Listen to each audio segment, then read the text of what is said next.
Bonsoir mes frères et sœurs. Aujourd'hui, nous avons l'émission Nabisso avec MDTV qui est votre chaîne. Donc, je me présente, je suis Medirection DiCaprio.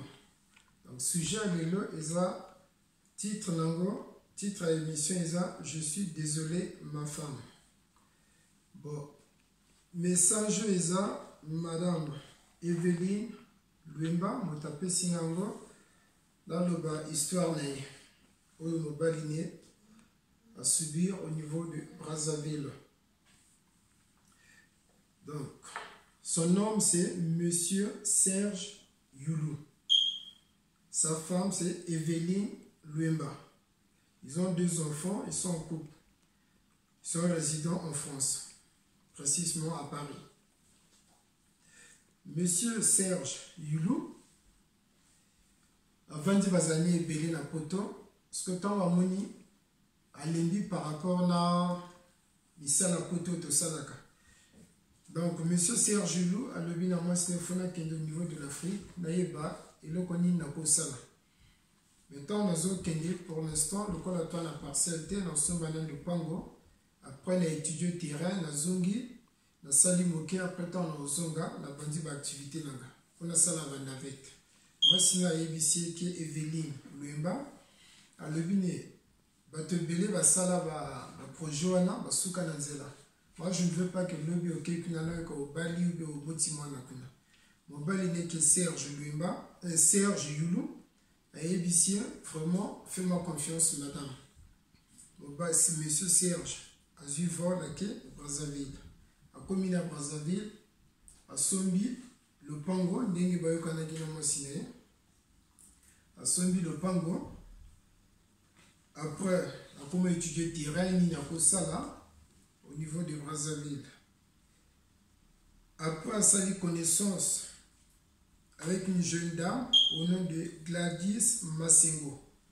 Elle vit à Brazzaville. À sa connaissance, à comment bimanaï. Tant Gladys Samouni. Azimo Balia parecia que monsieur Serge Youlou. A komona copine nae a ebisena nga nazu kop moko boye vraiment fona la lingina kanga mutwana amemanga na poto opportunité boye na ko lekisango te.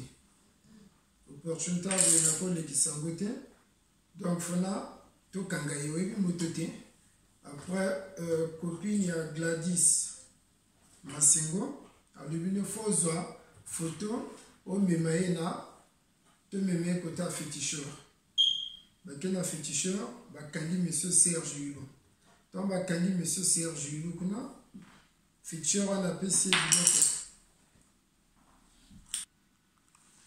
Après bapesi photo à monsieur Serge Youlou côté à féticheur là, féticheur ce que a sali makambona apesi poudre moko boya yebisi tango olamba otia poudre wana na kati ya nzungu bilia na fobili yango bino mibale.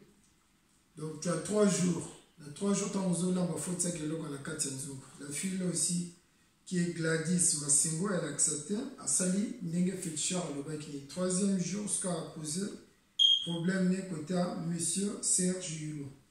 Alobi na monsieur Serge Youlou nonga fo memana poto na lembi ovana na mboko. Monsieur Serge Youlou a évité or. Mais il va quitter que nana na moi si la balle. Je l'avais dit dès le début. Là, même on a poto, donc on ne vend pas. Moi, si on attend que nous avons avant de ne suivre, à zongi le sous côté à copine. Copine a mis au côté à féticheur, à quoi vraiment bloc au PC, tant dans zone urbaine. La réponse à zone PC, donc je crois, il qu'on est agir. Donc, le cas solution au sous. Féticheur en a évité non, faut me demander photo ya, moi si naïe, qui est Evelyne Luemba. Dans zone du sous côté à féticheur en a eu ce qui a eu téléphone il y a monsieur Serge Youlou. A eu photo à moi ça monsieur Serge Youlou a transféré mon portable naïe. A zone du sous côté à féticheur en a la qui s'est en ce côté à féticheur en a eu photo en a malamoko a crié. Donc féticheur en a crié oh madame. Photo me milinga na kosala eloko moko te Parce que moi, c'est vraiment un esprit ma casse. Si on a mis que ça quelque chose, je risque de perdre ma vie.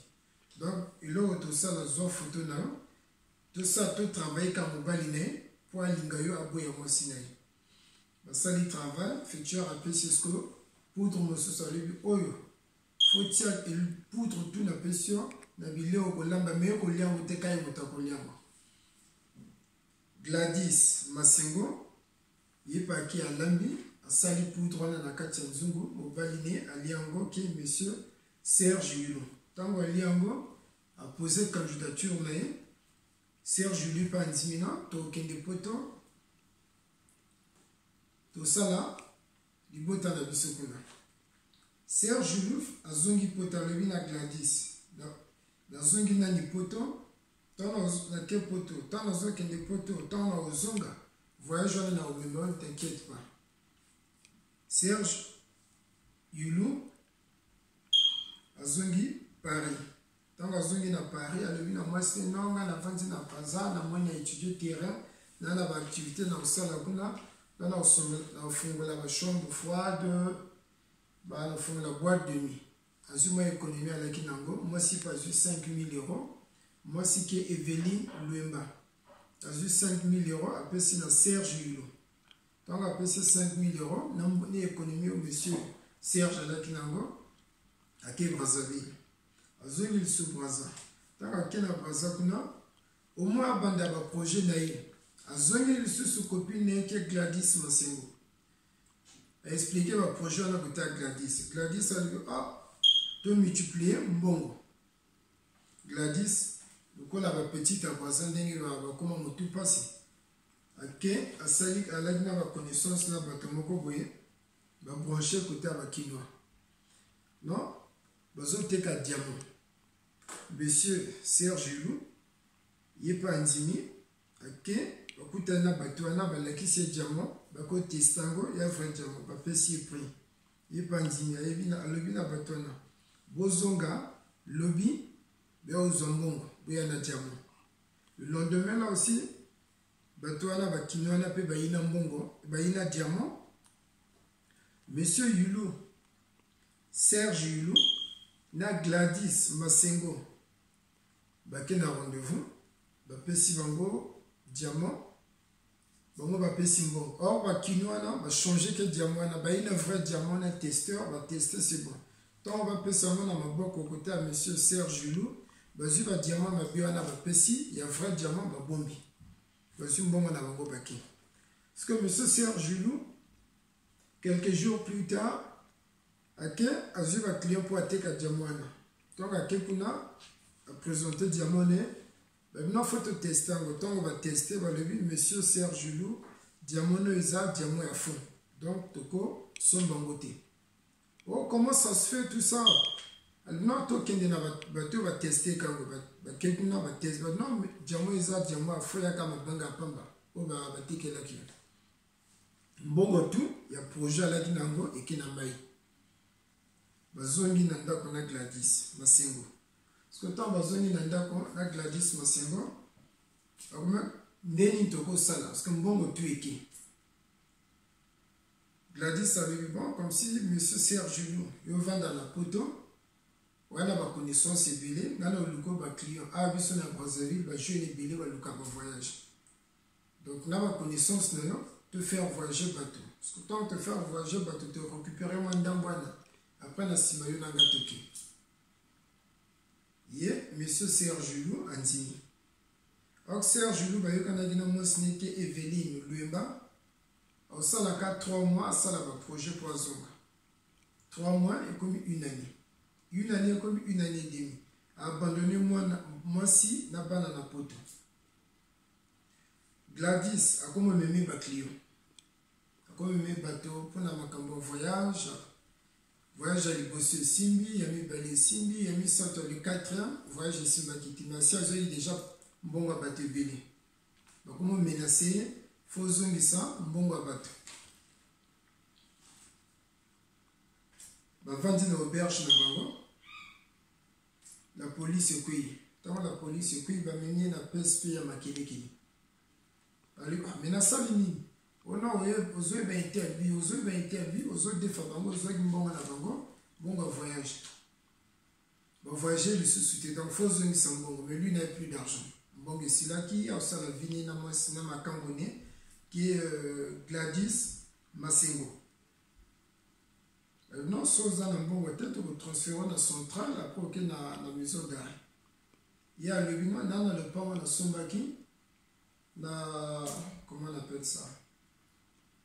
Na Mayanga, donc là, tu as le Pangwana, donc on appelle ça pour les camps ici. Je n'en ai pas signé, signé papier, je accord, bimisia. Donc, bimisia, teki le Pangwana, azumbongo, apesi batona. Le quoi la chaîne est là qui moulaï, azumbongo, battu béni. Avant de Mikolo, moi, si Evelyne Luemba. Azo benge même colonie nos zonga poto. Toi on a zonga lobby tout le temps c'était comme ça. On a le sous bon côté la pauvre femme Evelyne Luemba azo tindel sous bambongo yé pour vivre dans ma Camboni. Evelyne Luemba zo baté mbongo azo tinda monsieur Serge Yulu azo que utilisant na Gladys Massengo. On a le sous na billet de tinda mbongo billet. Evelyne Luemba a reçu 1000 euros, a tigné 1000 euros. Non, il faut que vous ayez un peu de temps. À mobile, à Zoyakate. Maintenant, Evelyne Luemba, qu'est-ce qu'elle a fait? Elle est bonne dans sa surprise, à niveau de Brazzaville. Elle a reçu vol à Kébraza. Tant qu'on a commis à Brazzaville, on a commis à 19h. Maintenant, on a bouton, on a Kende, côté à mobile, on a gâté monsieur Serge Yulu. Dans ce que je peux faire, la bombe en tout on a plateau de 15 ans. Après, le bin au tiers, tu vas filer, il va place à Zovanda pour la bimélai. Le bio à la paix, dans l'après-midi, la tombe à Tindé Nani bateau, va l'équiner, non? Bon, Kendi n'a pas côté milieu, va parisien, va vendre à Cabo, vous avoir renseignement, oui, va place, monsieur Serge Julio à Zovanda. La petite nipe va salir enquête, va la sœur de Zuye opéré à Zovanda. Comment on appelle ça? La commission. L'auberge de la commission. Mais avant d'aller dans on a le 8, ma camboute n'est bien beau. Donc on a eu place à ça, c'est bon. Donc tout c'est là l'après-midi au moyen qui t'a manqué pour notre bimélé. Madame Evelyne Luemba, dans une zéna, n'a pas l'équiné, va qu'elle est aubergeoise. Donc on va comme une aubergeoise, on va aubergeoise, c'est bon. Mais quand la police et autres Kangabangona moi signé, bah mener la centrale. Comment c'est mais il a fait quoi? Oui, à ma cambo escroquerie, à l'agimbo bateau pour faire voyager bango. Quoi peut simba qui te dans bateau na baya vraiment faut pas zoomer ça. La sœur Evelyne Luemba, elle était un peu déçue. Elle a eu taxi à l'Indienne centrale. Tant que monsieur Serge Luemba avec sa copine Gladys Massengo va commis la centrale, va vendre ici Bango, va tout ni monsieur Serge. Mais la femme là, c'est qui? Monsieur Serge a lobby, Amos Sinaga, a présenté Gladys Massengo comme sa femme. La police va lui dire d'accord. Madame, vous connaissez le motif, va me mobile Gladys a le nom, n'a évité.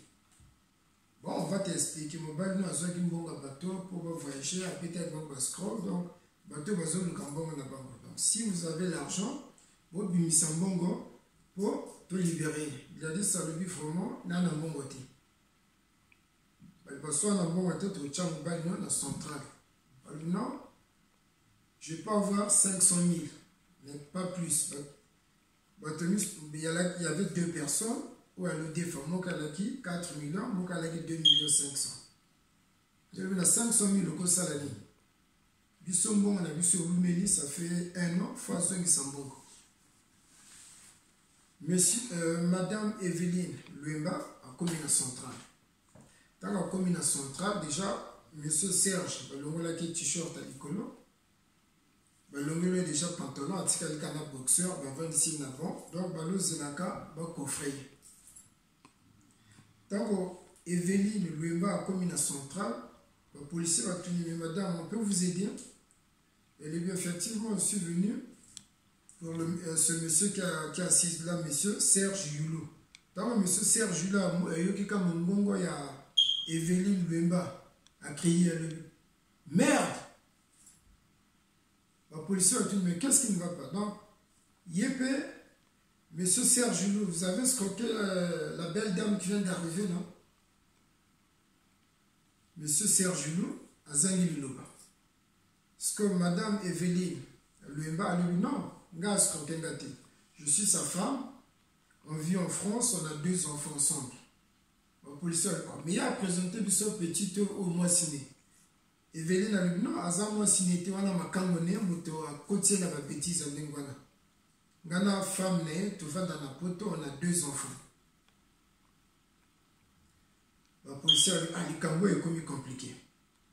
Monsieur Serge Yulu, tant à mon agamociné, il n'arrivait plus à parler. Avant de la police va poser des questions aux autres au Cambo.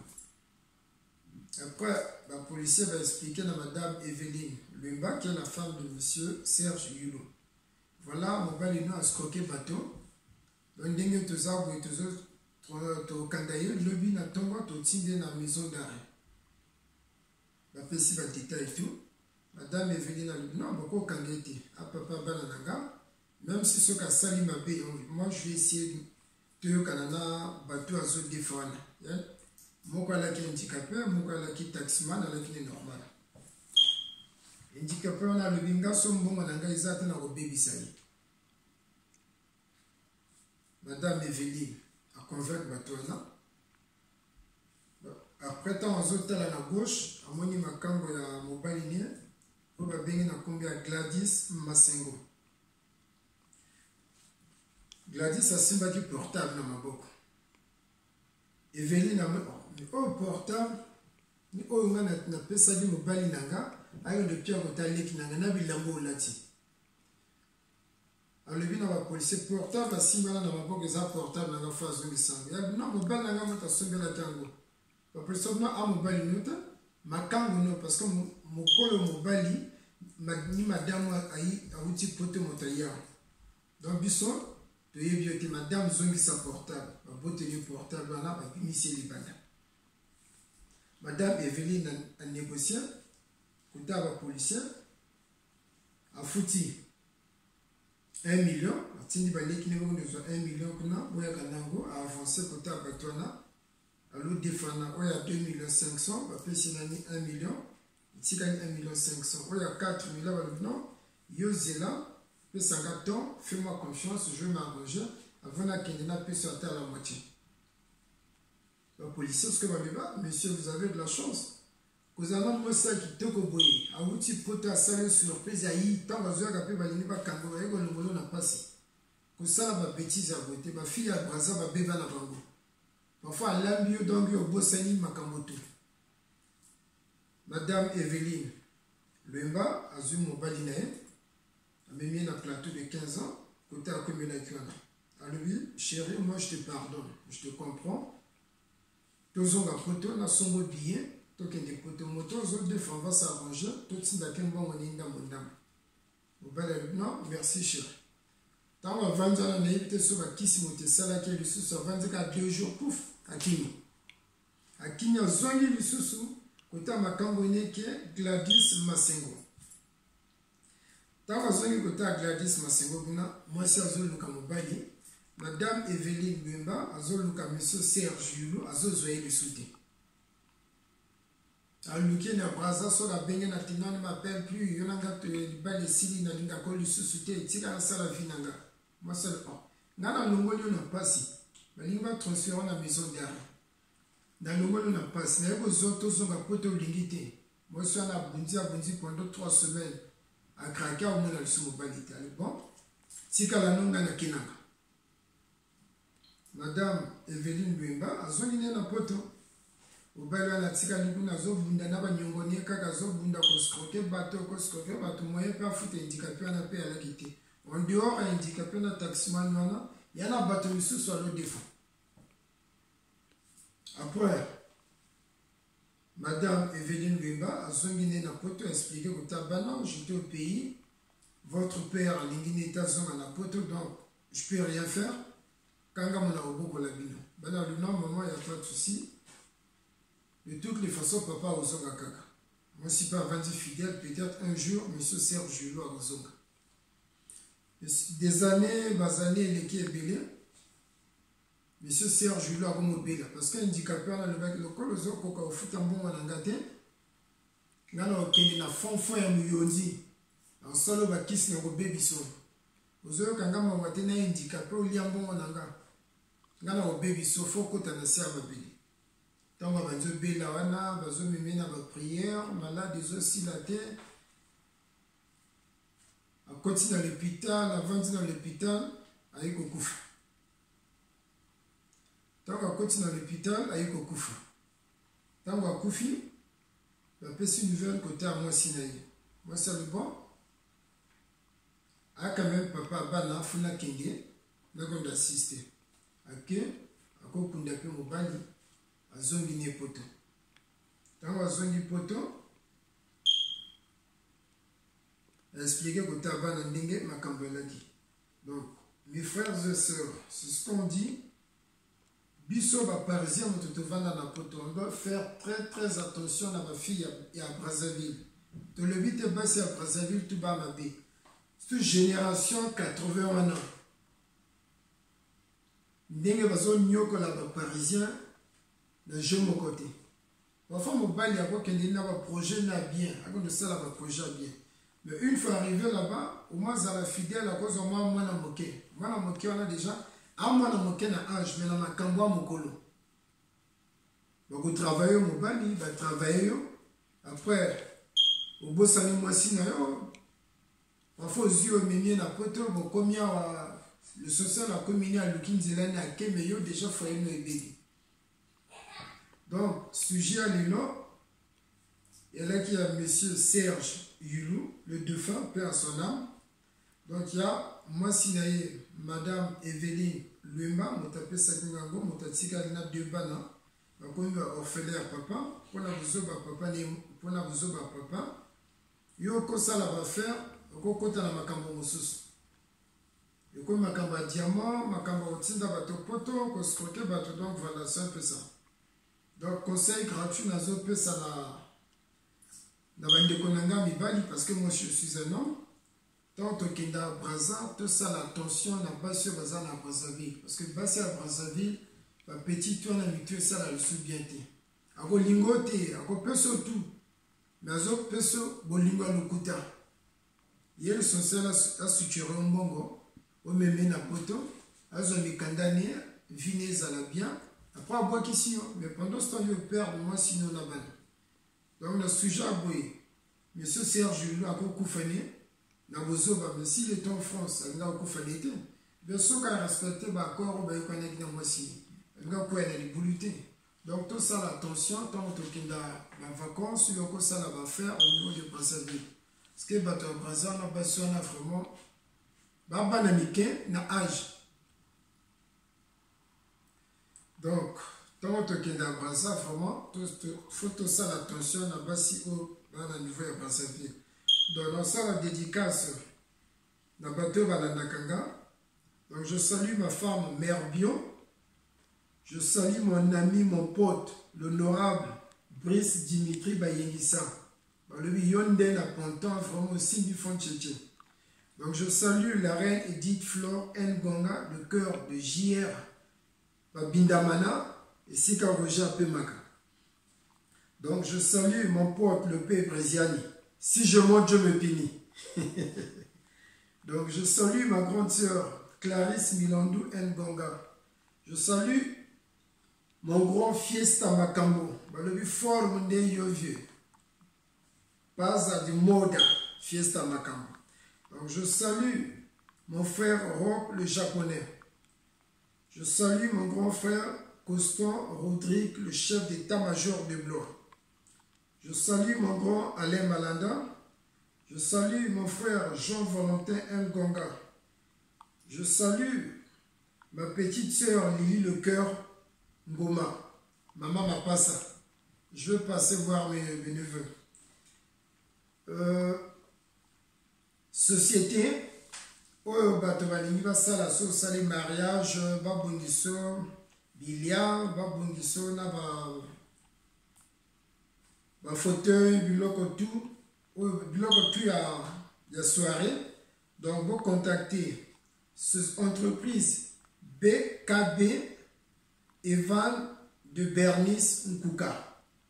Donc si vous voulez vous contacter avec na Facebook nae eza BKB Evan de Bernice Nkuka. Donc vous contactez pour la mariage nabino baptême tout ça au babengika cérémonie.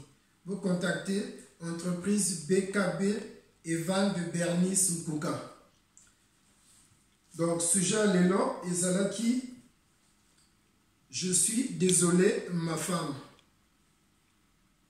Donc madame Evelyne Luemba, il a perdu son homme qui est Serge Yulu pour la bêtise na kosala au niveau de Brazzaville. Au makenda sala business mais yake akoti makangwa au mema bato na poto au sala vie ko landa ba petite fille à Brazzaville wana vraiment à perdre vie ne kana makangwa bozoba pour na biso moto totikali toza la prudent quand okenda en vacances photo kanga motema ata ndenge nini makambo izolekela yo omeli mai okitisi motema osilisi séjour na yo ozongi epai ya mwasi na yo. Donc mes frères et sœurs, abonnez-vous massivement chez MDTV qui est votre chaîne. Donc à biso tolobaka vérité polele. Donc ba oyo balingi ba contacter MDTV bokoti nanga ba message na Facebook nanga qui est Medirection DiCaprio. Donc mon numéro de téléphone c'est le 06 61 31 87 02. Donc je répète 06 61 31 87 02. Medirection DiCaprio. Donc comme Facebook nanga eza Medirection DiCaprio. Donc si vous avez un sujet vous beninga vous salinga demande vous avez un message pour répondre bien. Donc mes frères et sœurs, je vous aime beaucoup. Ici nous sommes chez MDTV. MDTV, chaîne Nabino. Donc je vous demande de vous abonner. Biso to sala ba émission tous les samedis et les dimanches. Oya na ba sujet bo bengi. L'équipe ngata bolingi na pia kombote. Ngamo na ebindi na ko sala. Botininga sujet na bino. Ngamo na ebindi na ko sala na